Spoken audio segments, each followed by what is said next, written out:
Setelah persidangan ini, Qin Yichan memiliki beberapa garis bawah di hatinya.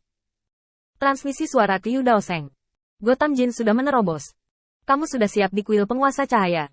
Tapi saat ini, dia seharusnya tidak datang begitu cepat. Kamu siap untuk konfrontasi pertama malam ini. Setelah transmisi suara, Qin Yichan mengabaikan urusan Yu Daoseng. Meninggalkan kuil penguasa cahaya kali ini, ia memiliki kesempatan untuk meninggalkan medan perang terpisah untuk Yu Daoseng. Kedua belah pihak telah berlatih di menara waktu selama 3000 tahun. Yang diinginkan Qin Yichan adalah menggunakan Yu Daoseng, yang telah muncul di hadapan Mahkamah Agung, dan telah menunjukkan kekuatannya. Ini juga 3000 tahun latihan. Lihat apakah dia bisa menahannya, atau apakah dia bisa menahannya di kuil penguasa cahaya. Tampaknya langkah seperti itu sedikit kekanak-kanakan, tetapi pada dasarnya, ini adalah seluk-beluk rencana Qin Yichan. Selama Yu Daoseng mengalahkan Gotham Jin, itu berarti Mahkamah Agung dapat mengumumkan bahwa mereka akan menghentikan gagasan menggunakan menara waktu untuk mengolah orang-orang kuat untuk membayar kuil Tuhan. Bahkan jika dia kalah, itu tidak akan berdampak banyak pada dasarnya. Kekuatan apa yang dimiliki Yu Daoseng sebelum mundur? Bahkan tidak memenuhi syarat untuk masuk Mahkamah Agung. Itu juga masuk akal untuk kalah. Setelah 2 langkah penyelamatan jiwa yang disampaikan Qin Yichan kepada Yu Daoseng selesai, bahkan jika Yu Daoseng dikalahkan, maka dia dapat melarikan diri dari utusan ilahi Gotham Jin, yang cukup untuk mengguncang kuartet. Dengan cara ini, kuil penguasa cahaya tidak akan kehilangan uang, tetapi Qin Yichan akan langsung memindahkannya kembali ke kuil penguasa cahaya dan membunuh Gotham Jin. Ini adalah upaya terakhir, menggunakan kekuatan Qin Yichan untuk menghancurkan Gotham Jin. Tetapi metode ini juga berarti bahwa penguasa cahaya mengakui bahwa kuil penguasa cahaya masih membutuhkan perlindungannya, tetapi hanya sedikit lebih kuat dari kota terapung biasa. Hanya kekuatan, akan ada banyak masalah di masa depan. Dalam hal jumlah menara waktu, Qin Yichan memiliki banyak alasan untuk percaya bahwa Mahkamah Agung memiliki lebih banyak menara waktu daripada yang dia miliki, setidaknya beberapa kali lebih banyak.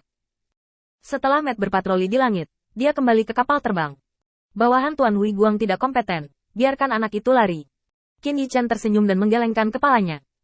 Tidak apa-apa, itu hanya semut, jangan terlalu serius.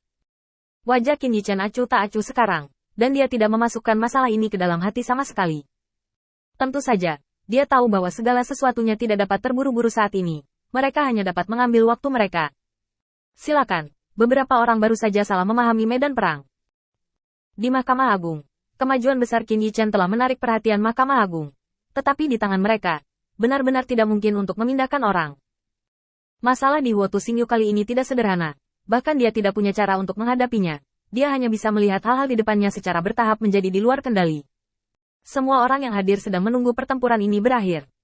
Tetapi medan bintang pembantaian api tidak pernah damai, dan celah yang menyegel binatang ajaib tidak pernah diblokir. Sebaliknya, di bawah pengawasan orang-orang ini, mereka bergegas keluar tanpa takut mati, seolah-olah mereka telah menerima semacam dari stimulasi. Ini membuat Mahkamah Agung cukup khawatir. Apa yang terjadi di sini? Bukankah kita sudah menyingkirkan semua itu? Mengapa binatang buas ini masih berkerumun? Siapa tahu? Mungkinkah kali ini adalah bencana spontan para monster? Ini bukan seperti yang kita duga, tetapi seseorang di belakang layar? Aku tidak tahu. Mungkin ada kecelakaan. Seseorang dengan sengaja memanipulasi binatang iblis di bidang bintang Huotu. Itu pasti kaki tangan kuil penguasa cahaya. Hanya saja siapa orang ini, dan tangan serta tangannya. Kaki agak terlalu bersih. Bai Lao juga sedikit keriting sekarang. Dengan latar belakang Mahkamah Agung tertinggi, sungguh memalukan tidak dapat menekan urusan di wilayah bintang pembantaian api. Mengapa kita tidak menyerahkan wilayah bintang pembantaian api? Baru-baru ini, Master Cahaya ini tidak berhenti. Dia benar-benar membawa orang ke kota pemurnian Beiyun. Anak ini tidak mengalahkannya. Dia tidak tahu berapa beratnya. Lapangan bintang pembantaian api ditinggalkan, dan 3 pilar dunia peri hilang. Dan konsekuensinya bukanlah sesuatu yang bisa kamu dan aku tanggung. Para tetua memegang pendapat mereka sendiri dan mendiskusikan masalah ini tanpa henti. Akhirnya, dengan harapan para tetua, utusan Dewa Gotham Jin memasuki aula. Dia mengepalkan tinjunya dan memberi hormat kepada Brods yang hadir. Saya melihat Bai Lao, dan setelah bawahan saya menerobos, saya mendengar bahwa Lord of Light telah berubah, jadi saya pergi untuk menanyakan secara langsung. Sayang sekali bawahan itu menunjuk untuk mengamatinya sebentar, dan ditemukan oleh Lord dari Cahaya. Saat ini, bawahan memiliki informasi berikut. Bawahan kuil penguasa cahaya diperlengkapi dengan baik. Jika mereka menghadapi anggota pengadilan dewa yang tidak memiliki tentara dan baju besi Tao, mereka memiliki keunggulan absolut dalam jumlah ksatria. Kedua, disiplin mereka sangat tinggi. Bagus, yang sulit dipecahkan. Ketika Bai Lao muncul di Gotham Jin, dia tiba-tiba menjadi pendiam, dan matanya tertuju pada Gotham Jin. Meskipun saya tidak melihat banyak peningkatan dalam kekuatannya, napasnya lebih tertahan. Bagaimanapun, dia berada di puncak Satria, dan jika dia naik, dia akan menyingkirkan batasan bakatnya sendiri, menjadi dewa liar, dan memadatkan tubuh ilahinya. Saya tidak tahu berapa banyak jenius yang terjebak dalam langkah ini, dan berapa banyak orang yang kehilangan kebencian mereka dalam langkah ini. Mereka juga tidak menyangka Gotham Jin mengambil langkah ini. Sekarang Gotham Jin hanya memadat sedikit nafasnya ketika kemampuannya sudah cukup kuat. Dari sudut pandang nafas saja, selama 3000 tahun ini, Gotham Jin tidak berhenti berkultivasi. Tapi itu juga layak. Bisakah kamu melawan Lord of Light sekarang? Bisakah kamu bertahan dari bawahannya? Itulah yang orang tua itu benar-benar pedulikan. Tidak peduli seberapa banyak kekuatan mereka meningkat, yang terpenting adalah mereka perlu melihat hasilnya dan memiliki sarana untuk memeriksa dan menyeimbangkan Lord of Light. Gotham Jin mengangguk setuju, tapi menggelengkan kepalanya lagi. Bawahan sekarang dapat melarikan diri di bawah tangan penguasa cahaya, tetapi masalahnya adalah bawahan itu menemukan hari ini bahwa ada banyak orang kuat di kuil penguasa cahaya. Orang yang mengusirku sebelumnya bukanlah penguasa cahaya itu sendiri, tapi bawahannya.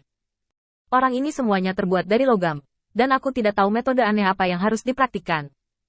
Kuda perang di bawah selangkangannya juga terbuat dari logam, dan bawahannya dibombardir dengan energi spiritual, dengan sedikit efek. Dari sudut pandang bawahan saat ini, setidaknya ada 3 orang seperti itu dalam tim yang berangkat ke kota penyempurnaan Beiyun dari kuil penguasa cahaya. Ketika berita penting seperti itu pecah, semua tetua terdiam. Hal terburuk terjadi. Kekuatan Lord Light sendiri bukanlah sesuatu yang benar-benar mereka takuti.